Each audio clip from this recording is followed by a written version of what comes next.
خواتین و حضرات السلام علیکم۔ 1965 کی جنگ کے دوران پاکستان کی سلامتی کے لیے یہ اشد ضروری تھا کہ پاک فضائیہ پوری جنگ کے دوران فضاؤں میں اپنی عملداری اور حکمرانی قائم رکھے تاکہ زمینی جنگ کے تمام آپریشنز اور پلانز صحیح طریقے پر پایہ تکمیل کو پا سکیں۔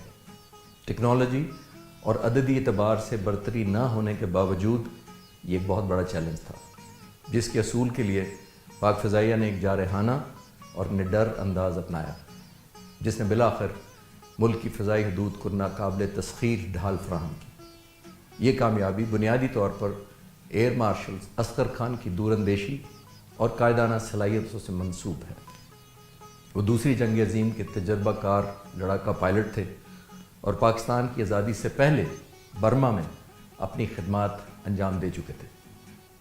وہ نوزائیدہ ملک کی فضائیہ کی اس کمیٹی کے بھی رکن تھے جو دو نئی بننے والی ریاستوں پاکستان اور ہندوستان کے درمیان دفاعی اثاثوں کی تقسیم کے لیے بنائی گئی کمیٹی کا حصہ تھے۔ جولائی 1957 میں صرف 36 سال کی عمر میں وہ پاکستان کے پہلے مسلمان کمانڈر ان چیف بنے۔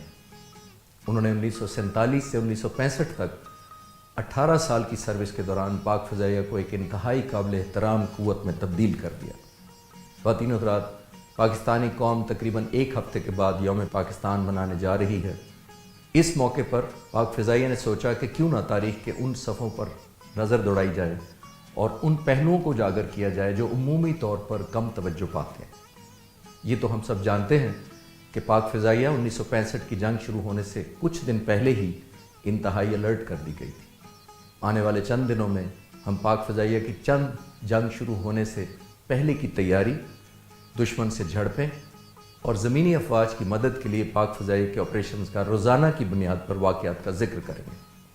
1965 سے تقریباً 8 سال قبل 1957 میں جب ایئر مارشل اصغر خان نے پاک فضائیہ کے پہلے کمانڈر ان چیف کا عہدہ سنبھالا تو گروپ کیپٹن نور خان کو نئے آپریشنز گروپ کی تنظیم نو کی ذمہ داری دی گئی۔ یہ وہ ذمہ داری تھی جو 1959 میں حکومت پاکستان کی جانب سے قومی ایئر لائن یعنی PIA کے لیے مینیجنگ ڈائریکٹر تعینات ہونے سے پہلے تک انہوں نے انجام دی۔ 1965 کے وسط میں پاک فضائیہ کے کمانڈر ان چیف کی طرف سے انہیں پاک فضائیہ میں واپسی کے احکامات ملے۔ ان کی مؤثر جنگی حکمت عملی میں سوجھ بوجھ کے پیش نظر ان کی ہوابازی سے طویل عرصے تک دوری کے بعد بھی آپ کو پاک بھارت جنگ لڑنے سے صرف کچھ ہفتے پہلے یعنی 23 جولائی 1965 کو پاک فضائیہ کی کمان سنبھالنے کا اعزاز حاصل ہوا۔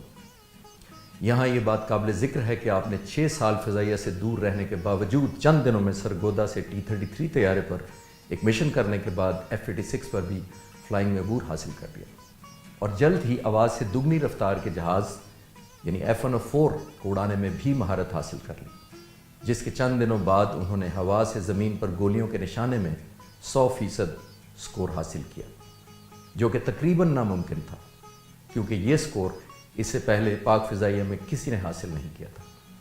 انہوں نے یہی سکور چند دنوں بعد دوبارہ حاصل کر کے یہ ثابت کر دیا کہ اتنا شاندار سکور انہوں نے بائی چانس حاصل نہیں کیا تھا۔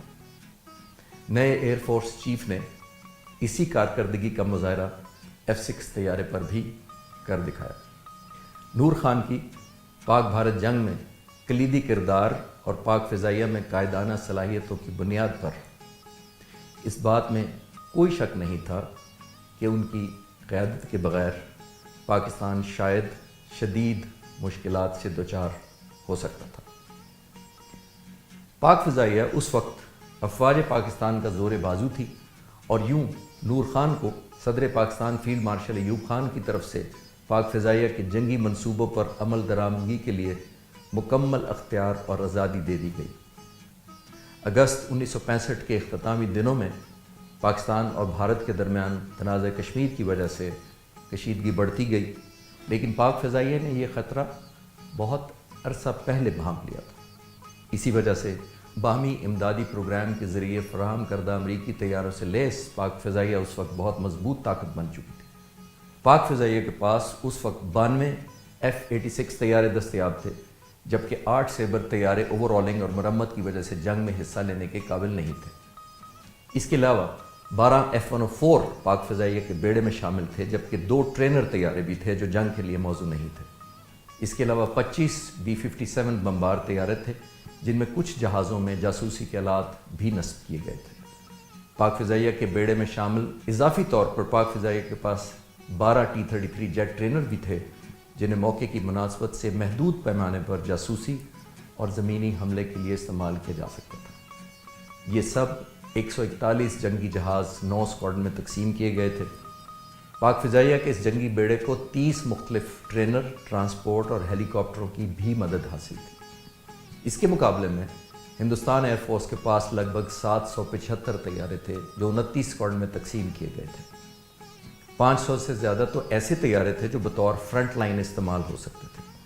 ان جنگی طیاروں میں سے 10 عدد آواز سے دگنی رفتار والے MiG-21 طیارے، 118 برطانوی ہنٹر، 80 کے لگ بھگ نیٹ اور 80 ہی مسٹیئر طیاروں کے علاوہ 56 اورگن، 132 پرانے ویمپائر طیارے، 53 کیمرہ بمبار طیارے اور 7 کیمرہ جاسوس طیارے بھی شامل تھے۔ یوں دونوں طرف کی فضائی قوت کا موازنہ کیا جائے تو اس کا تناسب 4-1 کا بنتا تھا، اور یہ تناسب 5-1 تک جا پہنچتا ہے جب ہندوستانی فضائیہ کے 191 ٹرانسپورٹ طیارے اور 48 ہیلی کاپٹر کو بھی شامل کر لیا جائے۔